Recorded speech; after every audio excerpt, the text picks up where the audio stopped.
आता पहिली कोणती परचेस बिल तुम्ही ऍड करता ना, बरोबर? हो, परचेस बिल ऍड करतात. ओके. आता ते बिलाचं पेमेंट केलं त्याची एंट्री दाखवू तुम्हाला. मी ऑलरेडी 2-3 मारला आहे, ते बघा थोडं. ओके. ते बुक्स मध्ये हो. कोणत्या पार्टीला केलात ते? पार्टीचं नाव सांगा. वरद विनायक. वरद विनायक. ओके, परचेस आणि पेमेंट हो बरोबर केलात. ह्या पेमेंट एंट्री, ह्या परचेस एंट्री आहे आणि ही पेमेंट एंट्री. आता तुमचा याचा बॅलन्स या क्लोजिंग 0 राहिला. हा, हे का? तर ते बरं. करेक्ट आहे ना? करेक्ट आहे, परफेक्ट आहे मॅडम, परफेक्ट आहे. ओके. असेच मारायचे आता आहे. आता परचेस रिटर्न कसे मारायचं? लाईक गुड मेडिसिन एक्सपायर झाल्या उपरांत हे बघा, purchase return debit note. Retail debit note. नाही, होलसेल डेबिट नोट. हे काय समोर ओपन केले तुमच्या समोर. आम्ही रिटेल आहे. रिटेल जरी असलं तरी परचेस येणार, ते आपला होलसेल मधूनच मारायचे. म्हणजे त्या होलसेल पार्टीचा मधून. हो, बाकी होलसेल रिटेल फक्त ते नाव पुरतं आहे. इथे तुमचा सप्लायर घ्यायचा कोण आहे तो, कोणत्या पार्टीला लेजर घ्यायचं इथे. हा. होलसेल मधूनच येणार. रिटेलला तुम्हाला लेजर विचारणार नाही सॉफ्टवेअर. पहिला आता आम्ही रिटेल आहे ना, इफ आम्ही हो गुड्स मॅडम, ते रिटेल वगैरे ह्याच्यासाठी आहे, पण तुम्हाला पर्टिक्युलर त्या पार्टीचा लेजर घेऊन बनावे लागणार ना डेबिट नोट. तुम्ही होलसेलच घ्यायचं ऑप्शन. परचेस हा, रिटर्न. आपला सप्लायर हा होलसेलरच आहे, रिटेलर नाही. आपण रिटेलर्स आहोत. ओके. हो, त्यामुळे होलसेल डेबिट नोटच घ्यायची आणि इथे त्या सप्लायरचं लेजर घ्यायचं. ज्याला परचेसला जे वापरतो ना लेजर, तेच नाव इथे घ्यायचं ज्या सप्लायरला तुम्ही रिटर्न करताय प्रोडक्ट, गुड्स. ते आम्हाला कसे कळेल की ते मेडिसिन त्याच सप्लायरच आहे ते ह्याच्यामध्ये ऍड केलेलं आहे का? याच्यामध्ये ते मेडिसिन स्टॉकला ऍड केलेलं आहे का सप्लायरच्या नावाने मॅडम? अकुचेकाचा बघा. सर्च करा मॅडम, मेडिसिन सर्च करा.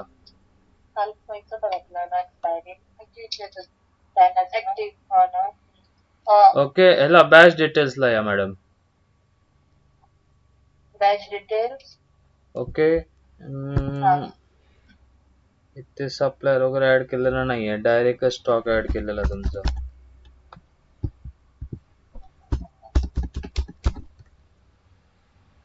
हा डायरेक्ट ओपनिंग स्टॉक टाकलेला आहे ना आपण, त्यामुळे इथे नाही समजणार त्याचा. सप्लायर आता तुम्हाला आम्ही जे ओपनिंग स्टॉक घातला आहे बघा, हा, त्याचं आम्ही कसं शो करणार की लाईक पेमेंट झालं आहे की नाही, आणि किती ते त्याचं पेमेंट काय? आता आम्ही ते क्लोजिंग स्टॉक तिथून घातला आहे बघा. त्याचं पेमेंट डायरेक्ट शो नाही होणार मॅडम तुम्हाला, ते मॅन्युअली. आम्ही ते पेड म्हणून काय घालणार नाही. नाही, पण त्याचा मग इथे कोणती सप्लायर वगैरे इथे मग ऍड करून ना त्याचा ओपनिंग बॅलन्स आपल्याला फक्त टाकून ठेवावा लागणार. इथे नाव येतात ना, जशी आता गुरुकृपा एजन्सी वगैरे आहे, तिथे त्या सप्लायरचं नाव बनवायचं. इथे संडिकेटर सप्लाय सेंडर, आणि जसं आता हे तुम्ही बनवलात ना, ओके, F3 मारून मॉडिफाय केलं. इथे बघ, इथे त्याचा तो जुना बॅलन्स असेल ना मॅडम, तो इथे टाकायचा ओपनिंग मध्ये. समज मागचे 5,000 रुपये त्याचे असतील की 50,000, आणि इथे क्रेडिट करायचं.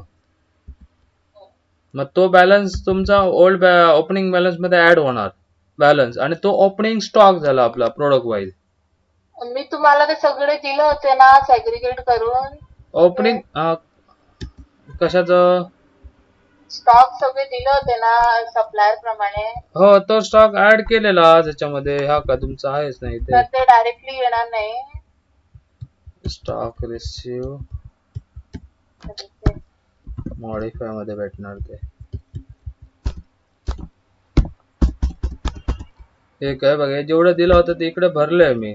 तो आता तुम्ही दाखवताय तो हे नाही दाखवताय काय, डायरेक्ट ओपनिंग मध्ये ऍड केला वाटतं मॅन्युअली. इकडे जेवढ्या एंट्री आहेत ना हे प्रोडक्ट, हे तुम्हाला ह्याच्याप्रमाणे दिसणार. कशाप्रमाणे, कोणता सप्लाय. आता इथे हा प्रोडक्ट तुम्ही बघितलात, F4 मारून बॅच डिटेल्स, तर इथे बघा सप्लायरचं नाव वगैरे इथे ऑटोमॅटिक येणार. तो आणि तो मगाचा जो प्रोडक्ट तुम्ही दाखवताय ना, तो तुम्ही मॅन्युअली ऍड केलेला आहे, त्यामुळे त्याचा सप्लायर येत नाही. ह्या जय काय ते गुरुदेव मधून ह्या इन्व्हेस्टच्या अगेन्स्ट भरलेला आहे.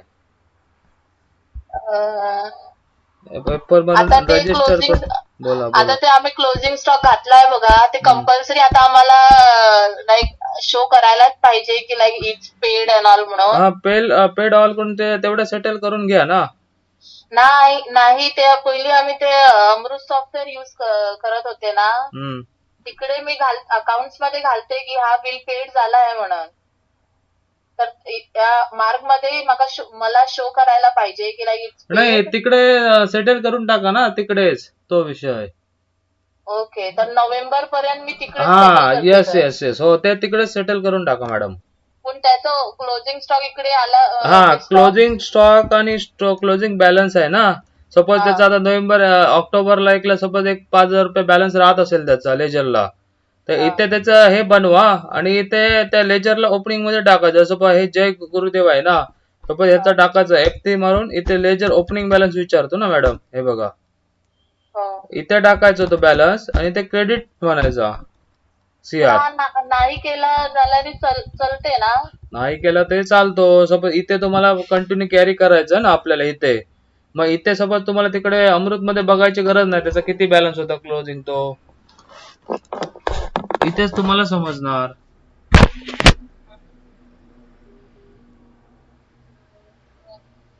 मला कळालंच नाही सोडा.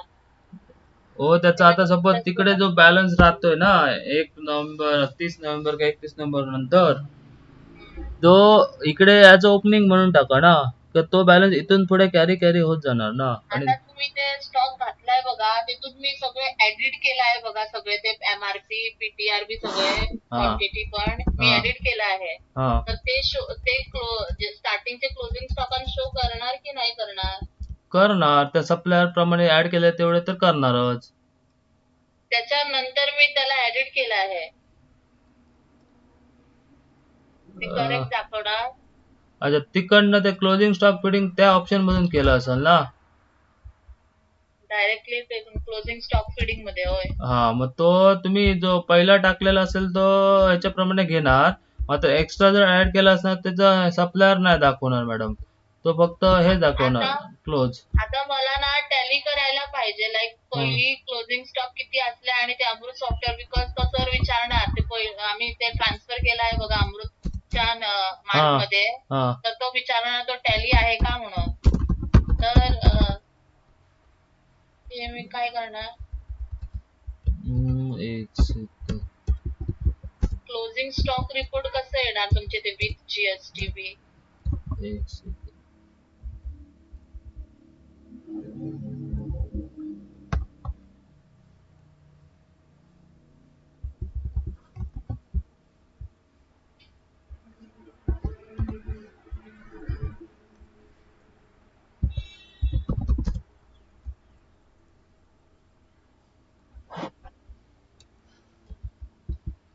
क्लोजिंग स्टॉक काय म्हणता मॅडम? क्लोजिंग स्टॉक हे बघ इथे भेटणार. स्टॉक मध्ये आलात ना, फिल्टर स्टॉक. ओके, मला बस. तर रिपोर्ट पाहिजे एक्सेल शीट आणि PDF मध्ये. हा, एक्सेल काढू शकता, PDF हे बघ इथे फक्त असंच अवेलेबल. येणार, असंच फॉर्मेट येणार की त्याचा बॅच नंबर, त्याचा GST नंबर ते सगळं येणार नाही? जीएसटी नंबर कसा येणार? बॅच नंबर वगैरे येणार त्याचा. हे बघा इथे आलात ना फिल्टर स्टॉकला, इथे ऑप्शन आहे बघा रिपोर्ट बॅच वाईज, इथे यस करायचं. ओके. ओके का, ते बॅच नंबर सहित येणार आहे बघा, बॅच तर एक्सपायरी. हा सगळे स्टॉक आहे आमचं. हो, आणि इथे हे बघा इथे एक्सेलचा आयकॉन आहे बघा इथे, हे बघा हा याला क्लिक करायची, एंटर हा. एंटर मारायचं, एक्सेल मध्ये एक्सपोर्ट होणार कम्प्लीट स्टॉक तुमचा. आणि PDF? PDF पण करता येते, त्याच्यात बाजूला आहे बघा, एक सेकंड. एक्सेलचा काहीतरी प्रॉब्लेम.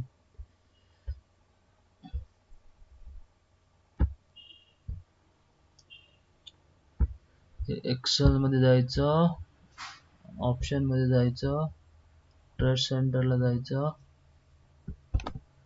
इथे trust centre setting, file block setting,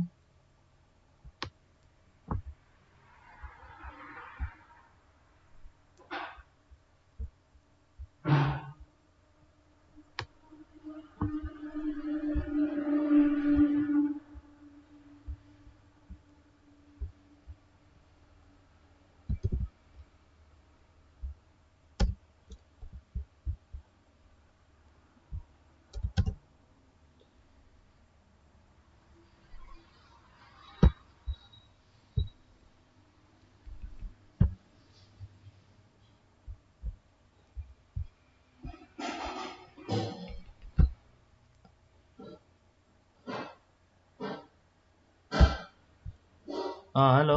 हा हॅलो. हे बघा अशी तुमची एकतर अशी एक एक्सेल जनरेट होणार, इकडनं अशी एक्सेल पण जनरेट होईल, तुम्ही सेव्ह ॲज करून घेऊ शकता. याच्यात सगळे तुमचे येतात बघा. प्रोडक्टचं हे नाव फुल आता आमचे स्टॉक. हो, हा तुमचा फुल स्टॉक. इथे सप्लायरचं नाव पण आहे बघा त्याचं. बॅच नंबर वगैरे सगळं आहे डिटेलमध्ये. आणि कोणाकोणाचं नाही ते आता एडिट करून आम्हाला घालायला पडेल ना तिकडे. आता तो तुम्हाला होय ते टाकावं लागणार तुम्हाला. डायरेक्ट टाकलेले असेल तर हे जे एक्सेल मधून डायरेक्ट एंट्री वाईज भरले ना आपण, हो हो. कुठून सांगा. हे बघा तुम्हाला हे आता डायरेक्ट क्लोजिंग स्टॉक मध्ये ऍड केला तर नाही येणार. तुम्ही जसं प्रॉपर इथून जर भरला ना एंट्री वाईज, इथे होलसेल मधून, इथे सप्लायरचं नाव घेऊन, ओके, त्याच्यानंतर इथे त्याचा इनवॉइस नंबर टाकायचा. ते स्टार्टिंग मध्ये करायला हवा होता ना ते. तुम्ही एक्सेल तेवढे ऍड करून दिलेत तुम्हाला, आणि मी तुम्हाला फक्त जे ऍड केलेले होते ना त्यांचा स्टॉक ऍड करायला तुम्हाला सांगितलेलं. आता तुम्हाला नवीन ऍड करायचं आहे, तुम्ही विचारलंच नाही मला नवीन इकडनं ऍड करू का तिकडनं. नवीन ऍड करायला इथूनच ऍड करायला सांगितलेलं आहे तुम्हाला स्टॉक इश्यू मधून. पण आता ते किती करायला पाहिजे काय डायरेक्टली एंटर केला ते. डायरेक्टली एंटर केला त्यांचं तिथून स्टॉक बॅच एक्सपायरी तुमचं अपडेट होणार, परचेस रेट वगैरे. बट तुमचं सप्लायर तिथे नाही विचारत ना तुम्हाला. सप्लायर त्याचा इनवॉइस नंबर हे नाही समजणार तुम्हाला, फक्त स्टॉक अपडेट होतो तिकडनं. ओके. हो. आता स्टॉक रिपोर्ट डायरेक्टली तसे काढल्यावर एक्सेल शीट येतात. हे बघा रिपोर्ट, स्टॉक, फिल्टर बरं स्टॉक, आहे का? फिल्टर स्टॉक, इथे फक्त येस करा madam. Batch wise okay report. Okay, बस एंटर करून ऍक्सेप्ट करा. ओके ते सर्व येणार. पीडीएफचा आहे बघा, हा शेवटचा आयकॉन आहे ना सेकंडला, हे बघा ह्याला. तो पीडीएफ. हा इथे क्लिक करायचं, स्टॉक स्टेटमेंटला एंटर मारायचं, इथे अल्फाबेटिक एंटर एंटर एंटर मारत द्यायचं. इथे विचारणं व्ह्यू करायचा, प्रिंट आणि एक्सरे. इथे व्ह्यू ला गेलात ना, इथे पीडीएफचा आयकॉन येतो बघा पुढे, आणि इथे एक्सेलचा पण येतो. हे बघा इथे खाली आहेत बॉटमला. पीडीएफ पाहिजे, पीडीएफ ला क्लिक करायची, पीडीएफ म्हणायचं. पीडीएफ नको, एक्सेल नको असेल तर पीडीएफ मध्ये पण जनरेट करू शकता. ओके. ही फाईल तुम्ही सेव्ह ॲज करून घ्यायची.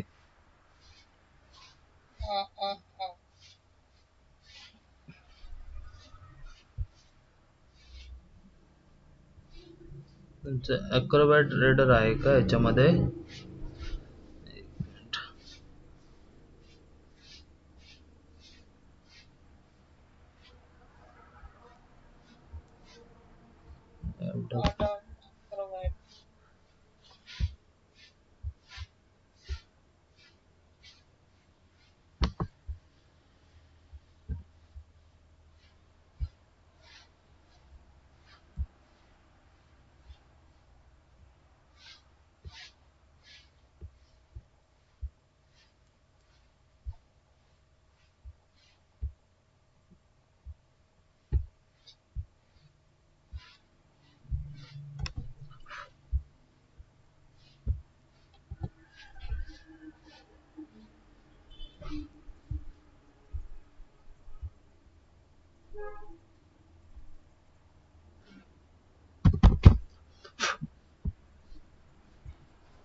हो, ही पीडीएफ झाली बघा जनरेट. इथून तुम्ही डाउनलोड करून घ्यायची.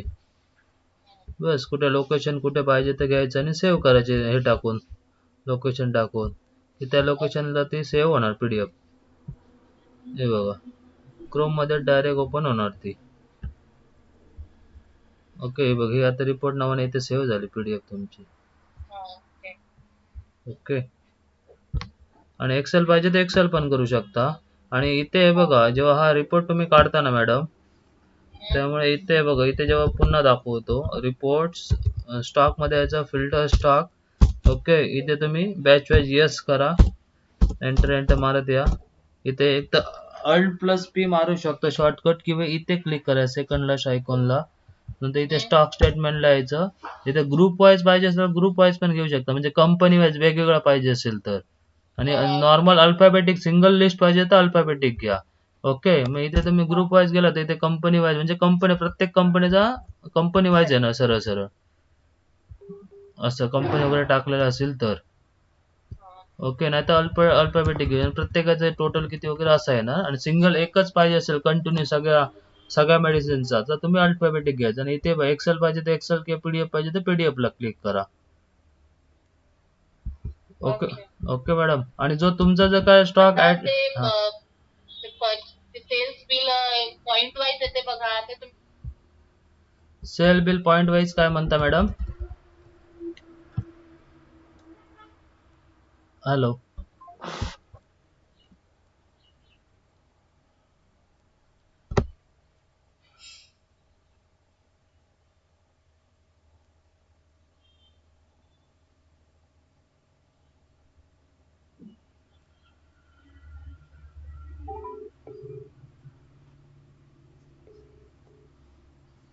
हॅलो. हा बोला मॅडम.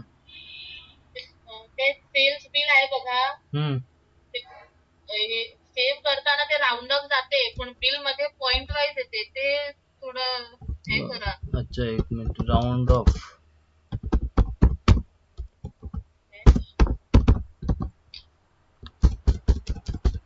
तर ऑफ. हा बरोबर आहे. कोणतं बिल आहे असं? सॉरी. कोणतं बिल आहे मॅडम? सर्व बिल ना सिस्टम मध्ये राऊंड अप जाते, पण जेव्हा प्रिंट येते बघा, तेव्हा ते पॉइंट मध्ये येते. तुम्हाला मी फोटो मारून बिल नंबर सांगा ना. बिल नंबर सांगा फक्त. बिल नंबर लाईक एक्झाम्पल आता आजचं बिल आहे बघा, बिल नंबर 120. तिथून ते टोटल किती 23 रुपीज. इकडे तर सिस्टम मध्ये तर 23 रुपीज दाखवते, पण ज्यांना प्रिंट येते बघा तेव्हा ते 23.37 येत आहे. Okay madam. ओके, आलं लक्षात.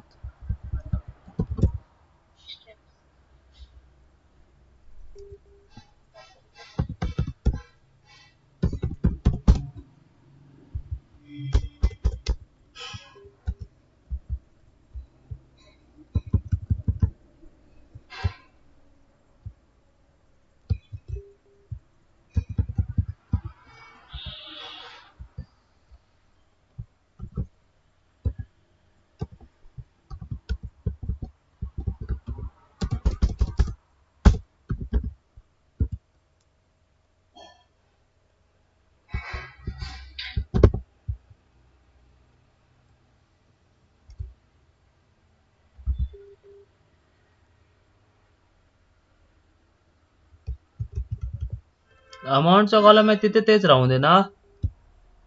हो, ते राऊंड अप जाऊन टोटल राऊंड अप जाऊन ओके पाहिजे प्रिंट काढताना. प्रिंट मध्ये हो आलं लक्षात. हे बघा 23 येईल बरोबर, असं यायला पाहिजे ना. एक मिनिट. ते हे पण तुमचं राहिलं, ते एक थोड्या तुम्हाला देतोच. काय सांगा डिस्काउंटचा कॉलम. ठीक आहे, ते होऊन जाईल प्रिंटरचा. आणि कोणता ऑप्शन समजत नव्हता एंट्री वगैरे मॅडम? अजून कोणती एंट्री समजत नाही तुम्हाला, किंवा कोणता रिपोर्ट किंवा काय? मला सेल्स आणि ते आहे बघा purchase at the end of the month आम्हाला ते रिपोर्ट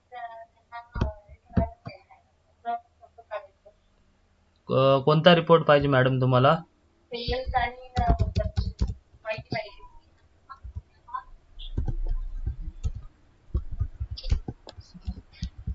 एक तर तुम्ही हे बघा इथे डेली रिपोर्ट मध्ये आलात ना, इथे सेल रिपोर्ट मध्ये तुम्हाला बिल वाईज स्टेटमेंट मध्ये पूर्ण भेटतो तुम्हाला. हे बघा इथे तुम्ही डेट टाकायची, कधी कोणत्या दिवसापासून तुम्हाला रिपोर्ट पाहिजे ती. बिल वाईज तुम्हाला स्टेटमेंट भेटतं. इथे पीडीएफ ला क्लिक करून तुम्ही. आम्हाला ते जीएसटी प्रमाणे पाहिजे, बिकॉज ते आम्ही जीएसटी फायलिंग मध्ये टाकते ना, आम्ही देते त्याला. तर आम्हाला जीएसटी वाईज पाहिजे ते. म्हणजे त्याच्यामध्ये काय काय पाहिजे तुम्हाला? जीएसटी. किती टक्के जीएसटी वगैरे काय तसं. हो हो. मग ते जीएसटी रिपोर्टला आलात ना, टॅक्स रजिस्टर आणि समरी आहे बघा. सेल्स रजिस्टर दिसलं बघ, जीएसटी मध्ये टॅक्स रजिस्टर समरी, त्यामध्ये सेल रजिस्टर. ओके, इथे डेट वाईज घ्यायचा, इथे फक्त हे टाकायचं कधीपासून तुम्हाला पाहिजे तो रिपोर्ट. महिन्याचा, वीकली, क्वार्टरली कसंही टाकू शकता. इथे तुम्हाला डिटेल्स येतील बघा. इथे पीडीएफ किंवा एक्सेल ला सेम क्लिक करायचं, इथे व्ह्यू केला तर इथे दिसणार तुम्हाला. असं चालेल का? कोण बिल नंबर का होता, पार्टी कोण होती, नंतर ते इनवॉइस अमाऊंट किती, जीएसटीचे सगळे बायफर्केशन वरती आहे ना, 5%, 12% का असेल त्याप्रमाणे. हो असंच पाहिजे. मग हा घ्या. इथे तुम्हाला हे बघा, इथे एक्सेल पण आहे. इथे एक्सेल ला क्लिक केलात की एंटर मारा द्यायचे. इथे त्याचे एक्सेल पण जनरेट होणार. ओके. जीएसटी मध्ये जाऊन टॅक्स आणि रजिस्टर ना. हो हो हो, हे बघा इथे हा परफेक्ट रिपोर्ट भेटेल बघा तुम्हाला. त्याचा जीएसटीचे कॉलम वरती येतो, 5%, 12%, 18% का पुढे पुढे येत जातील ऑटोमॅटिक. हो चालेल. अजून कोणता पाहिजे होता मॅडम? हे रिपोर्ट तुम्ही इथून सेव्ह ॲज करून घ्यायचे मॅडम. ओपन झालं ना, इथे फाईल ऑप्शनला जायचं आणि हे बघा सेव्ह ॲज बनायचं. इथे लोकेशन घ्यायचं कुठे पाहिजे तुम्हाला ते. ओके, डेस्कटॉप, आणि इथे रिपोर्टला नाव टाकायचं आणि सेव्ह करायचं. त्या लोकेशनला रिपोर्ट सेव्ह होणार. हा क्लोज करू शकता तुम्ही, की इथे बघितला हवा रिपोर्ट सेव्ह झाला. हा मगाचा पीडीएफ आणि हा आता एक्सेल. ओके, मला हे सांगा, आता मार्ग ओपन असते बघा सिस्टम, हा तेव्हा मी त्याला आम्ही परचेस मध्ये आहे सध्या. हा मी डायरेक्टली सेल्स मध्ये काही शोधायला वाचू शकत नाही परचेस ओपन करून. हा, जाऊ शकता. इथे आता सपोज तुम्ही ते परचेस बिल मारत मिनिमाइज होत नाही ना तो. हे बघा, मिनिमाइज करायचे होणार नाही, मग करायची गरज नाही. सॉफ्टवेअर चालू शकता. इथे सपोज तुम्ही एक परचेस ऍड करता सपोज. ओके, मग तुम्ही हे बघा खाली एकतर ऑप्शन आहेत बघा, सेल, परचेस वगैरे ऑप्शन आहेत बघा मॅडम. डायरेक्टली वाचू शकते. हा इथे हे असंच ठेवायचं. इथे क्लिक करायचं की डायरेक्ट सेलला येणार तुम्ही. ओके, एंटर मारत आलात की इथे तुम्ही बिल पण मारू शकता. नवीन इथे प्रोडक्ट सर्च वगैरे पण करून बघू शकता, स्टॉक वगैरे. ते झालं की पुन्हा एस्केप मारत आलात तुम्ही की परत त्याच बिलावर येणार. ओके, फक्त ही विंडो लक्षात ठेवा. इथे होणार नाही ते बघा. हे आयटम लिस्ट असेल तर एकदा एस्केप करायचं की ह्या विंडोवर आलात की इथे खालचे ऑप्शन दिसतात बघा, बटन्स. आणि ते डेस्कटॉप वरलं आयकन दिसते नाही. मिनिमाइज केला तर दिसणार. हो, ते हे समज तुम्हाला सॉफ्टवेअर मिनिमाइज करावं लागणार. ते इथे मार्ग आहे.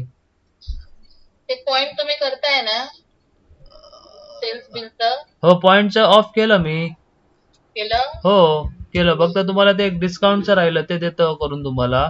बाकी तुम्हाला हो, हे बघा आता इथे तुमचं हे आता पॉइंट इथे बिलामध्ये पण 23 येणार. हे बघा नवीन प्रिंट काढलं तर 37 डेसिमलचा ऑप्शन ऑफ करून टाकला. नेक्स्ट टाइम मी बिल करते तेव्हा पॉइंट येणार नाही नाही नाही येणार. ते डेसिमल ऑन होतं बिल फॉर्मॅट मध्ये, ते ऑफ केलं मॅडम. ओके, आणि ते डिस्काउंट मला बिल मध्ये शो करायला हो पाहिजे. हो, आलं लक्षात. ते पण तुम्हाला देतो, त्याची फक्त कमांड सेट करून देतो तुम्हाला. तर आता त्याच्या व्यतिरिक्त तुम्हाला बाकी काय काय सांगायचंय सांगा ना मॅडम. परचेस समजलं, सेल समजलं तुम्हाला प्रॉपर. परचेस रिटर्न झाले. आता जेव्हा मी एक्सपायरी गुड्स त्यांना रिटर्न देते बघा सप्लायरांना, ते मी रिटर्न मला क्रेडिट नोट देतात. तर ते क्रेडिट नोट मला कसे सेटल करायला मिळेल? क्रेडिट नोट तुम्ही इथून बनवणार ना मॅडम. परचेस आपण डेबिट, ते आपल्याला क्रेडिट नोट देणार आणि आपण त्याची डेबिट नोट मारायची. आम्ही पहिली त्यांना परचेस रिटर्न बिल देणार, बरोबर, त्यांनी आम्हाला क्रेडिट नोट देणार. तर ते आम्हाला आता सेटल करायला पाहिजे की सेटल त्या बिलामध्ये ऍडजस्ट करून देतात की सेपरेट देतात तुम्हाला, की त्याच्या अगेन्स्ट बिलात ऍडजस्ट करत नाही. कोण कोण ऍडजस्ट करतात, कोण कोण. अच्छा, मग तशी क्रेडिट नोट कोणत्या डीलरची आली ना तुमची सप्लायरची, की मला कॉल करा. मी तुम्हाला प्रत्यक्ष एक लाईव्ह डेमो देतो की त्याप्रमाणे तुम्ही ऍडजस्ट करत चला. आता मला ना ते पहिलीचे झाले तर कोणाची आले ते हो त्यावेळेस सांगतो ना तुम्हाला. एक एंट्री एक दाखवली ना तुम्हाला की तुमच्या लक्षात येईल मॅडम प्रॉपर. ओके मॅडम, इतके झाले आहे. फक्त मला ते तेच कळलं नाही ते क्लोजिंग स्टॉकचं रिपोर्ट मीन्स ते ओके, कसं सेटल ओके. करपाचं ते हा, मागे हा. मी नंतर विचारते. हो चालेल अजूनही काय असेल तर मला विचारत तुम्ही चला. कॉल बुकिंग करत नाही ते तुम्ही बघा थोडं. हो होणार. मी मगाशी काल संडेला आमचं बंदच होतं ऑफिस, त्यामुळे जरा प्रॉब्लेम आणि काल जरा इश्यू होतं, मंडेला लाईटचं प्रॉब्लेम. बाकी झाले का असेल तर दिवसभरात फोन करा मॅडम, आहे मी ऑनलाईन. ओके. ओके चालेल. तुमचे सर फोन करतायत काय, तिथे आलेत काय? तो विचारायला तुम्ही कॉल केलाय की नाही. होय काय, बरं बरं बरं ठीक आहे, सांगा त्यांना, मी पण सांगतो, कॉल करतो त्यांना. बरं बरं चालेल का असेल तर फोन करा. चालते. Okay madam, okay okay yes thank you. हो.